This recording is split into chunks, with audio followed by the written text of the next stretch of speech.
Hello everyone. Today I would like to read out the fifth chapter titled The Colorless Leaf, A Friendship Beyond Borders from my manuscript Beyond Borders Where Peace Lives. That day felt a little different. The wind blew in a direction it had never tried before. People grew anxious, wondering if it would turn into a storm or a whirlwind. But as the wind experimented with its new path, attempting a change in its identity, stepping into the next phase of life, it paused by the window of a teenage girl. Like the wind, she too was entering a new phase. Whether it would be a painful or a joyful adolescence depended on how she would embrace this uncertain chapter. The wind, awestruck by her beauty and innocence, stood still for a while, sometimes brushing gently against her hair, at times gliding across her face like a curious observer. The girl was chatting with someone in a far off land. She looked sad. Intrigued, the wind leaned in closer, peeking over her shoulder to glimpse the screen. And then it saw it. The message that shattered something within it. Probably today will be the last day we will be communicating with each other. The girl, teary eyed, typed back, Why? She belonged to C land and the person she was chatting with belonged to F land. Don't you know the amount of tension between your land and mine? The authorities have decided to shut down all communication between our countries. The miscreants have misused this channel. For our safety, we must stop. It's time to part. Another message popped up. I want to send you something so you never forget me, so that someday when we meet in person and not just virtually, you'll remember our friendship. The girl replied, Send me three things mud, a leaf, and wood rose from your land. That'll be enough for me to keep our bond alive. Why these three? He asked. She smiled through her tears. Mud, because I will mix it with mine. One day I hope your land and mine will be one, united. The leaf, because I don't see that kind here. Yours are special. And the flower, because I love those wood roses. They are not fragrant like fresh roses, but they hold a hidden beauty. There's something quietly eternal about them. The three gifts were the gift of collaboration.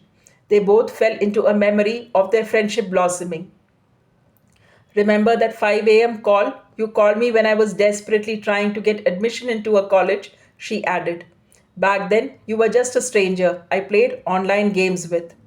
He replied, Yes, I remember. You were crying that night, the night before. I couldn't let you be alone.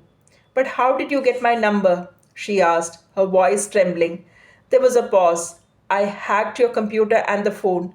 Please don't ask how or why. It's confidential. I'm loyal to my country despite our friendship. I hope you'll respect that. She said nothing. Her tears spoke louder than words. She preserved every message, each one a fragrance of treasure and a silver line of hope. The wind, overwhelmed, quietly withdrew. This time it didn't dare brush past her hair or touch her face. It was as if she had drawn an invisible boundary around herself, a shield against all harm, all evil, all loss. The messages wept, the girl wept, and they parted again in vain, but with a hope that the mud, the leaf, and the flower would be sent, and some day they would meet, not through screens but in real life. The girl, though grieving, remained true to her motherland. She typed, You're powerful, you're authoritative. Why don't you do something to stop the war? We wrote our peace stories together every day, she continued. We developed our friendship without the barriers of your country and mine. Despite so many differences between us, I, an ordinary girl, and you, a person in authority, never saw any walls between us. And then she asked, Do you find me cruel? Do you think I could ever harm your people? The message popped up. No, you're kind. I know you'd never hurt me, and neither would I hurt you.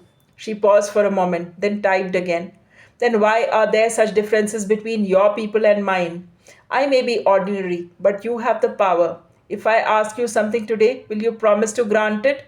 The reply came quickly. If it's within my reach, I promise I will.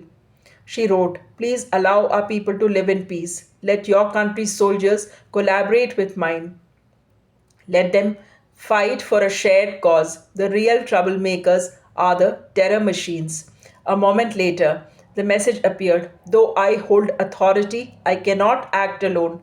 She responded, but you can influence change. You are in power. You can be the change maker in your system. She paused and added, remember how we started just solving puzzles, thinking it meant nothing, but it grew into a deep and meaningful friendship. Who would have imagined that? So, what seems impossible now might someday be real. At least try within your elite circle. We don't want conflicts anywhere in the world. Then she reminded him, do you remember our plans for peace, the stories we wrote together? Maybe they can still inspire something, maybe even a real movement. The reply came, you're innocent. The real world is not like the stories we write.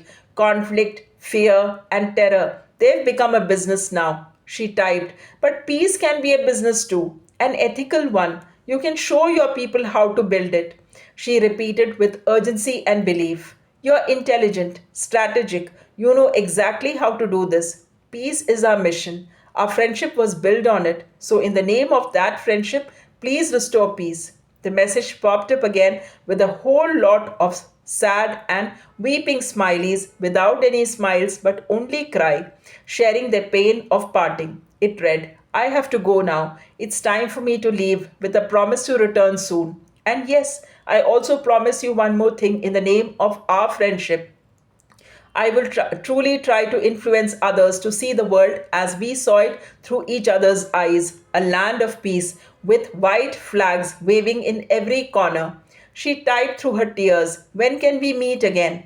The reply came, the day peace is restored in both our lands. That day we will meet, not at this time of the day, but in broad daylight. By then, the difference between your country and mine will have faded, and the borders will blur. There'll be no terrorism, no fear, only peace. And rest assured, it will happen because now I know where true power lies. It lies in peace.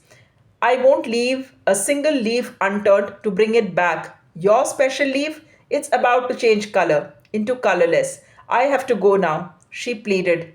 Just another 5 minutes, please. But the message read, I'm sorry, I must leave, but we will meet again soon. Still she typed, are you there? No reply. She knew it was over, but she waited. She waited with hope. The wind, having seen it all, stood silently by. It washed their innocent friendship, the kind that is rare and untouched. It looked at the teenager one last time, then drifted out through the window like a soul still searching for a peaceful home. That's all for the day. Do let me know your thoughts about this story by writing in the comment section. Thanks for watching and thanks for your time.